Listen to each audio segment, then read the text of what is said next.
Pray together. Every marriage is stronger with God in the middle of it. And when you have to choose between saying nothing to your spouse, say nothing every time. Na-meet ko si Janine sa workplace. We met sa Toyota last 2012, way back 2012. Then during that time, getting to know each other, then I have realized nga medyo click kami, so muna.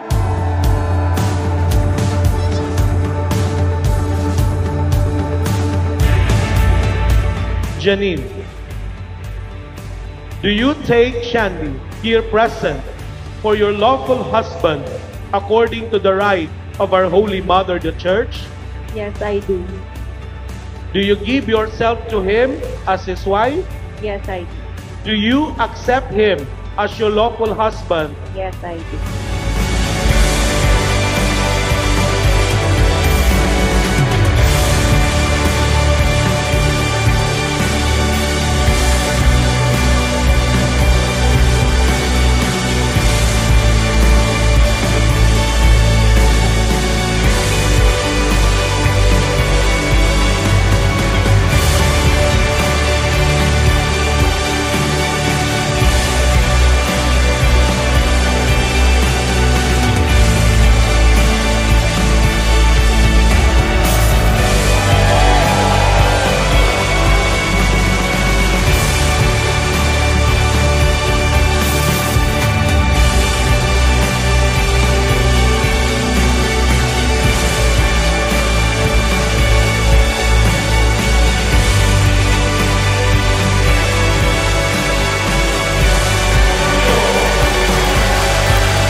Already build our family together. And this is more on formality. But then we are expecting, of course, for more happier and more success on our family, for our family. Te, hindi mo ako magpunggan? You got to believe in yourself.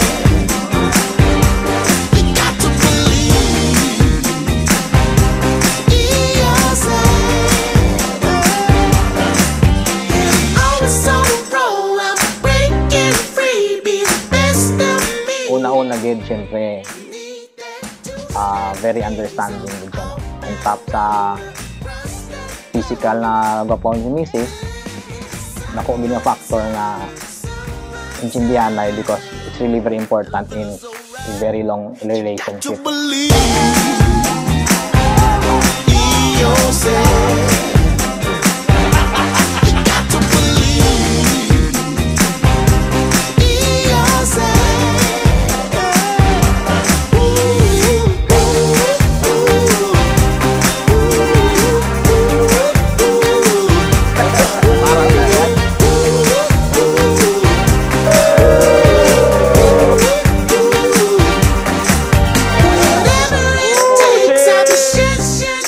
Manopatian siguro, pero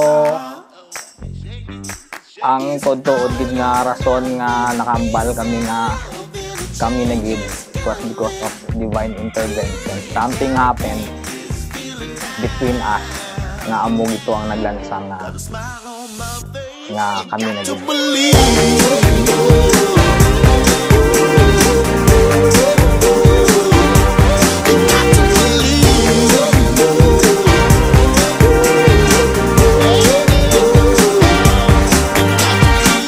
Nervous at the same time, of course happy, since this will be our new beginning, especially for our family. Hindi unforgettable siguro, not funny. It was actually a scary moment, no? So we had a major accident, no?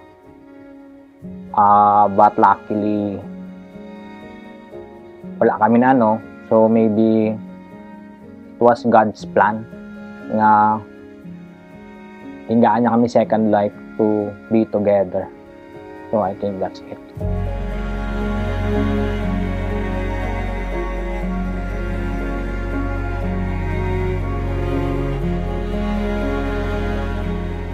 on this the wedding day of Shanley and Janine. Choose to love each other even in those moments when you struggle to like each other.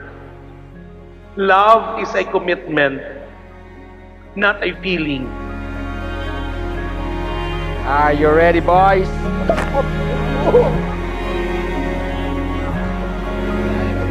All right. Cheers.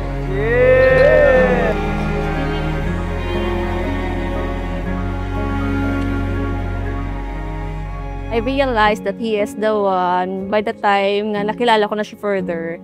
He's the type that is goal-oriented and responsible.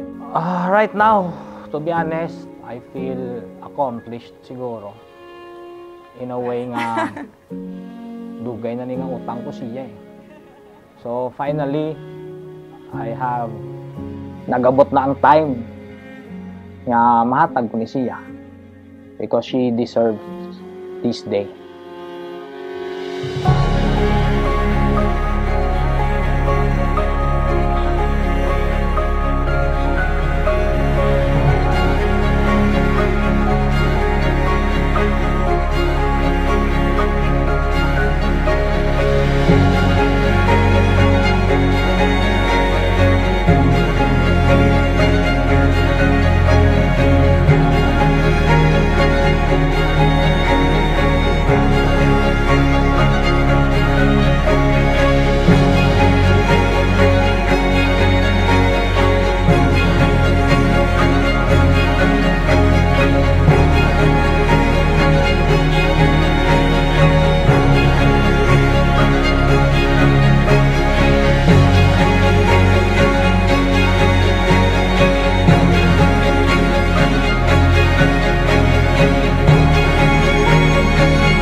Tatlo naman amon bata, we've been living together. So siguro we're looking forward to live a simple and healthy life lang together with our kids. Nga padako namon sila nga mayo and mayo man lawas ang tanan. Amo lang ginaamo na pangamuyo sa remaining years of our lives.